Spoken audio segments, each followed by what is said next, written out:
The term Toronto originates from the Mohawk language and signifies trees in the water. More specifically, it denotes the fish traps constructed by the Wendat people using poles and nets to capture fish in the Narrows of Lake Simcoe. Over the span of centuries, this name gradually moved southward on European maps. In 1757, it was associated with Lake Ontario, with mentions on maps such as Presqu'ile de Toronto, referring to today's Toronto Islands, and Fort de Toronto, related to a French trading post. During the 1800s, Toronto could encompass the entire stretch from one end of the carrying place at Lake Simcoe to the other end at Lake Ontario. It was only in 1834 that Toronto officially became the new name for the capital city of Upper Canada. But we're getting ahead of ourselves. To begin, it's apt to go back much further in time to when the first peoples who called our fair city, or at least the land in which it stands, home. History isn't just something we study, it's something we live through stories. If you love Toronto, and if you love Toronto's past, you'll love A Traveler's Junction, a gripping historical fiction novel set in the year 1912. Follow the journey of a young woman from a struggling Toronto neighborhood as she sets out on an adventure that takes her far beyond the city's limits. She'll experience excitement, challenges, and romance that all come with chasing dreams in an unforgiving world. A Traveler's Junction is now available on Amazon. Get your copy today and experience a historical adventure you've never seen before.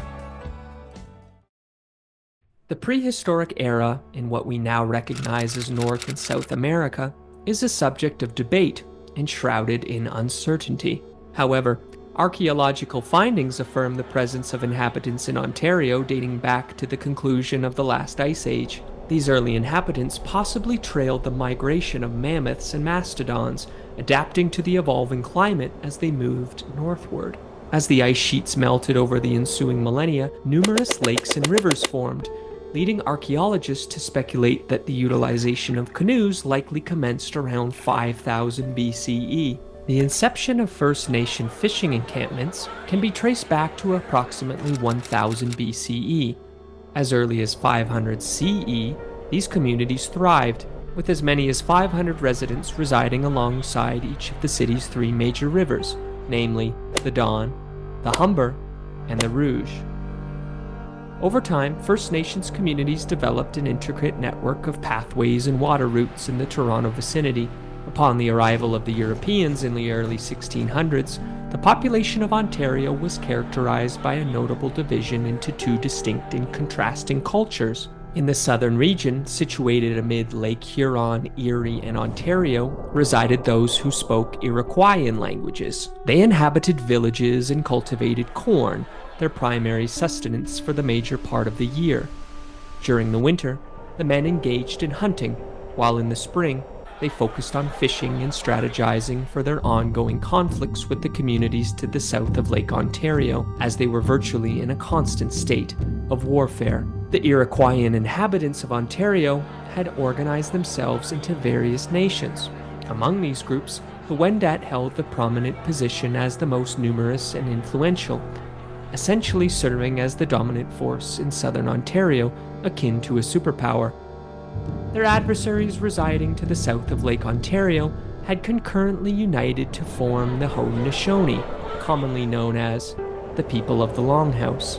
The Haudenosaunee were comprised of the five nations, namely the Seneca, the Cayuga, the Onondaga, the Oneida, and the Mohawk. Subsequently, they were joined by the Tuscarora, becoming the Six Nations.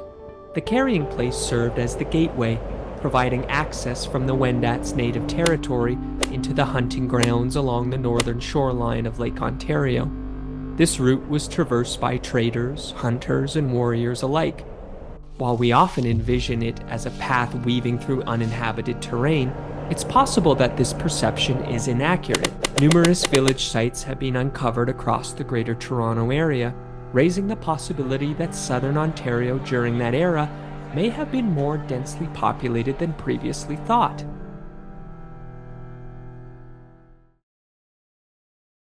In the northern regions where farming was hardly viable, resided various nations conversing in Algonquian languages, including the Ottawa, the Sioux, the Fox, the Cree, and the Mississauga. Occasionally in the past, they were collectively referred to as the Ojibwe, but are more correctly known as the Anishinaabe, meaning the people. In the north, their way of life continued to revolve around hunting and fishing, as it had for countless centuries. The nations situated in the closest proximity to their southern counterparts engaged in trade, exchanging furs and fish for corn to ensure their winter provisions. Around 600 CE, novel crops from the south such as corn, sunflowers, and tobacco were introduced to the traditional territories of the Iroquoian inhabitants in the south and the Anishinaabe in the north. This introduction led to significant transformations in the area, including alterations in dietary practices and the establishment of semi-permanent villages designed for the cultivation of these crops. Residents of these semi-permanent settlements would temporarily vacate their homes during certain periods of the year to engage in hunting, fishing, and gathering other essential resources that complemented their farming activities. The earliest documented Iroquoian semi-permanent settlement of this type dates back to approximately 900 CE. During this era, Iroquoian villages were strategically positioned on elevated and fortified terrain, with access to wetlands and waterways, facilitating hunting, fishing, trade, and military activities. Typically, these villages remained in place for a span of 10 to 20 years before the inhabitants relocated to new sites. Numerous Iroquoian villages that trace their origins to the 1200s have been unearthed within Toronto, including an ossuary located in Scarborough. Between the 1300s and the 1500s, the Iroquoian inhabitants of the region embarked on a northward migration, becoming part of the burgeoning Huron-Wendat Confederacy. During this time, Toronto served as a hinterland for the Confederacy's hunting activities, and the Toronto Passage continued to serve as a vital north-south thoroughfare. While southern Ontario remained unvisited by Europeans during the 16th century, European goods began to find their way into the region by the late 1500s. Throughout the 17th century, nearly half of the First Nations population in southern Ontario was decimated due to the transmission of contagious diseases introduced by European contact. This population decline, coupled with the pursuit of fur trade opportunities, prompted the Haudenosaunee Confederacy, located to the south, to launch incursions into the area and attacks on the Huron-Wendat Confederacy. Ultimately, the Haudenosaunee triumphed over the Huron-Wendat in the mid-1600s, resulting in the displacement of the Huron-Wendat as refugees, casualties, or individuals forcibly integrated into the Haudenosaunee. After securing the region, the Haudenosaunee established multiple settlements on the northern shore of Lake Ontario. Among them, the Seneca, one of the 5 Haudenosaunee nations, founded 2 settlements in what is now Toronto, Taya-Agon, situated near the Humber River, and Genot-si-Kwi-Agon, positioned close to the Rouge River. These 2 communities granted the Haudenosaunee control over the North-South Passage in Toronto.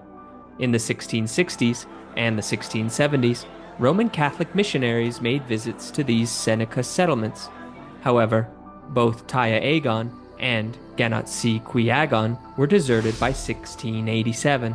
Following the departure of the Haudenosaunee, the Mississaugas arrived and founded villages in the region during the late 17th century.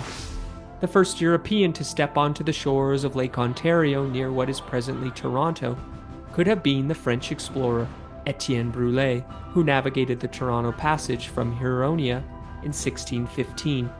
It is reasonable to assert that with the arrival of European settlers and explorers, the landscape we now recognize as Toronto would undergo an irreversible transformation. If you enjoyed this journey through time, don't forget to hit the like button, leave a comment, and of course, subscribe for more deep dives into the incredible stories of our fair city and beyond. Thanks very much for watching, and we'll see you next time.